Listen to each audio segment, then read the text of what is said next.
Instituto Qualidade Timor-Leste haruka ona esboço projeto lei padrão nacional do governo, onde regula a qualidade do produto e Timor-Leste, não assegura desenvolvimento econômico. Instituto Qualidade Timor-Leste IP haruka ona esboço projeto lei padrão nacional ba ministro coordenador assunto econômico hodi heta na aprovação none bele facilita IQTL IP hodi halo serviço liu kona ba regula qualidade do produto e Timor-Leste no assegura desenvolvimento econômico. Esboço lei ne se sai padrão nacional hodi assegura desenvolvimento econômico no padrão ida nebe bele garante estabilidade no integração Timor-Leste nia ba mercado regional no global. Kono ba standar nasional ne hanesan li ida nebe nia atu hanesan sumbrina. Orsida sumbrina ne musu hanesan lei standar nasional musona e lei regulamento técnico.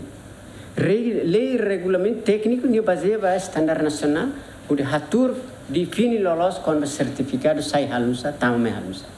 E hanema ka regulamento técnico ne técnico makbele cobre hotu batserne. So standar nacional nia pode fukum ude define. Depois atu kono ba técnico certificação ba exportação ne so regulamento técnico ida makbele produzida ne. Sida standar nacional ne sira se e stakeholder stakeholder ne mai hus instituição hutu ne relevante ho ida ne produto.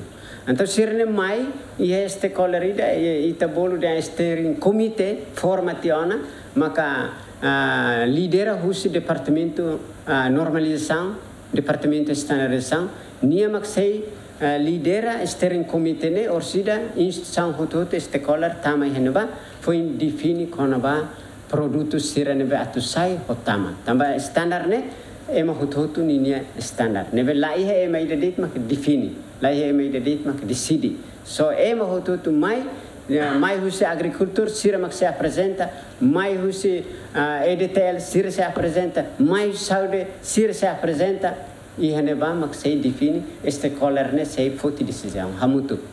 Além de IQTL IP MOS haruka esboço lei sira konoba controlo consumidores, diploma tarifas no calibração ba serviço metrologia nian ba governo atuheta na aprovação no nebele halo atendimento público. Agora lei no MOS ho regulamento.